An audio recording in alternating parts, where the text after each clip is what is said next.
በአዲስ ኪዳን የታቦት ጥቅም ምንድነው? ለምን አስፈለገ? ጌታችን እኛን ለማዳን ስጋ ለብሶ ወደዚህ ዓለም መጣ። ሁላችን የሞትነው በመብል ምክንያት ነው። አትብሉ የተባልነውን በልተን ምን ሆንን? ሞትን። በመብል ምክንያት ሞት ወደ ሰው መጣ። በመብል የሞትነውን በመብል ያድነን ስጋውን ቆርሶ ደሙን አፍሶ ሰጠን። ስጋዬን የሚበላ ደሜን የሚጠጣ የዘላለም ምን አለው አለ? ሕይወት አለው። የዮሐንስ ወንጌል ምዕራፍ 6 ቁጥር 54 ላይ ተመልከቱ። ስጋዬን የሚበላ ደሜን የሚጠጣ የዘላለም ሕይወት አለው አለ። እንግዲህ ሕይወት ለማግኘት ስጋውን መብላት ያስፈልጋል።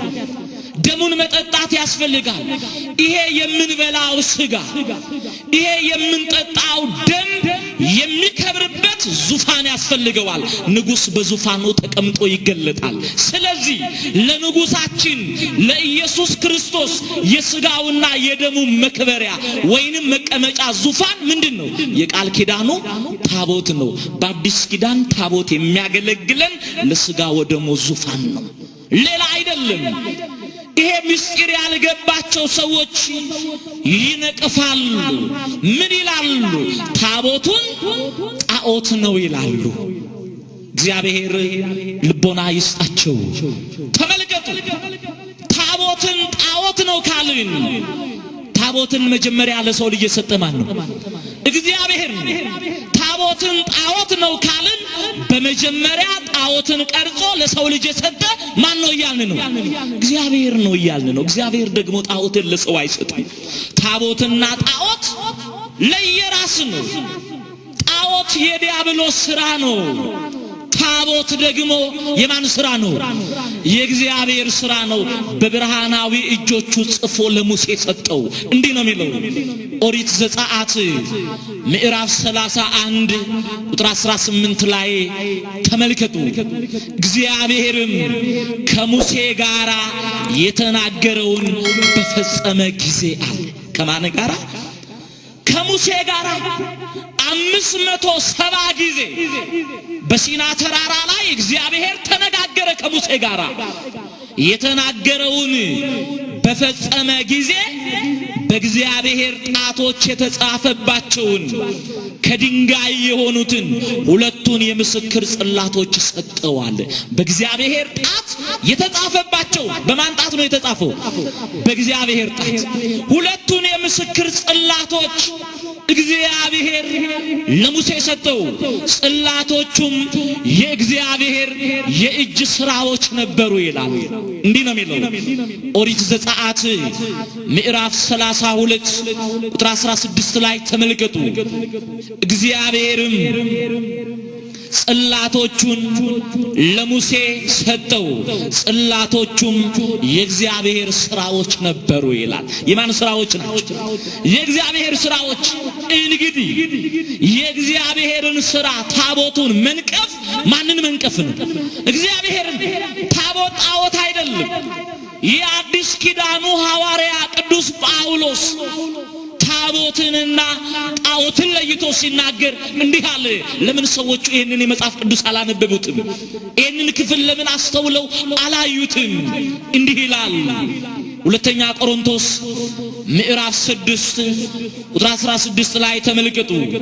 ከማያምኑት ጋራ በማይመች አካሄድ አትጠመዱ አለ። በእምነት ከማይመስሏችሁ ጋር ከናንተ ጋራ በሃይማኖት ከማይመሳሰሉ ሰዎች ጋራ በማይመች አካሄድ አትጠመዱ አለ። እኛ እኮ በሃይማኖት ከማይመስሉን ጋራ በማይመች አካሄድ የተጠመድን አለን። ለስጋዊ ክብር ብለው ለገንዘብ ብለው ለሚያልፍ ነገር ብለው በሃይማኖት ከማይመስሏቸው ሰዎች ጋራ ተጣብቀው ከሃይማኖት የወጡ አሉ። እግዚአብሔር በሃይማኖት ሁላችንንም ያጽናል። በማይመች አካሄድ አትጠመዱ። ጽድቅ ከአመፃ ጋራ ምን ተካፋይነት አለው? ተመልከቱ። ጽድቅ ከአመፃ ጋራ ምን ተካፋይነት አለው? ብርሃንስ ከጨለማ ጋራ ምን ህብረት አለው? ክርስቶስስ ከቤልሆር ጋራ ምን መስማማት አለው? የእግዚአብሔርን ታቦት በጣዖት ቤት የሚያኖር ማን ነው አለ ቅዱስ ጳውሎስ።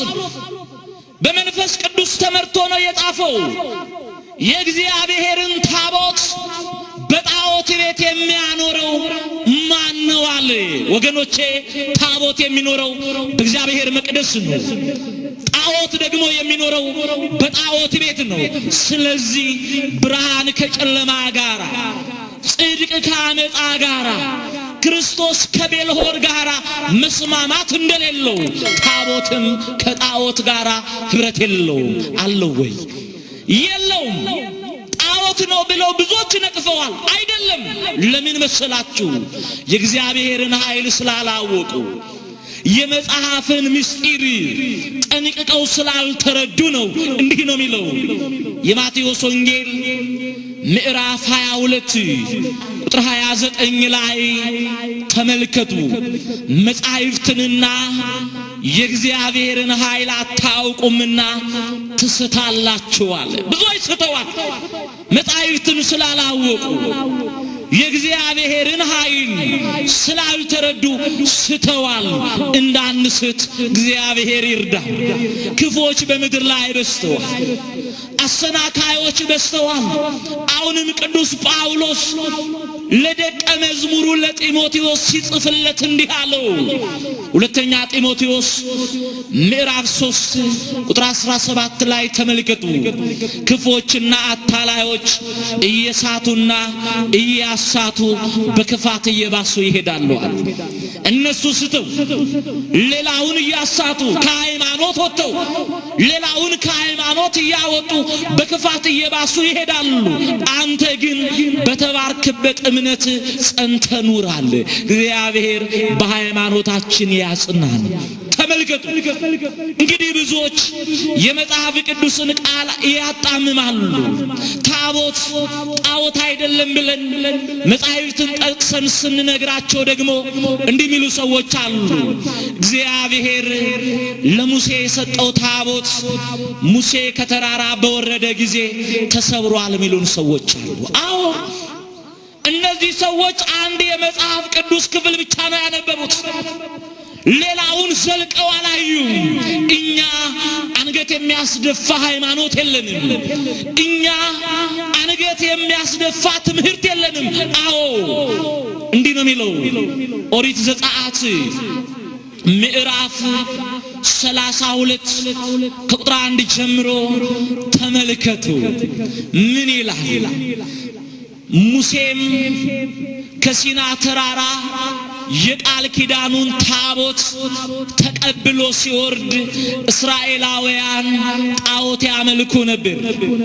40 ቀን መታገስ አቅቷቸው ከአምልኮተ እግዚአብሔር ወደ አምልኮተ ጣዖት ፈቀቅ ብለው እየበሉ እየጠጡ እየደነሱና እየጨፈሩ በጣዖት ዙሪያ ላይ ጣዖት እያመለኩ የማይገባ ነገር ሲፈጽሙ ሙሴ ቃል ኪዳኑን ታቦት ይዞ ከሲና ተራራ ወረደ።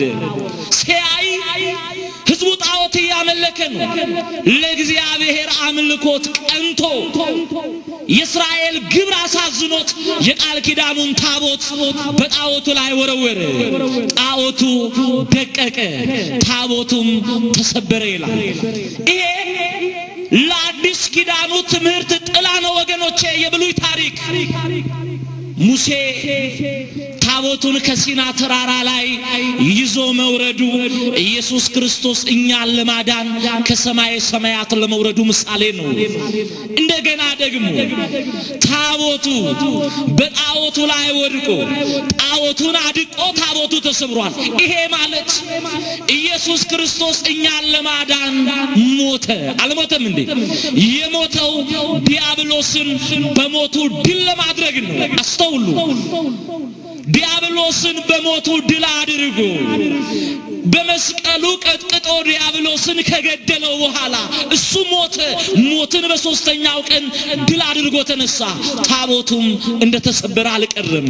እግዚአብሔር ሙሴን እንዲህ አለው።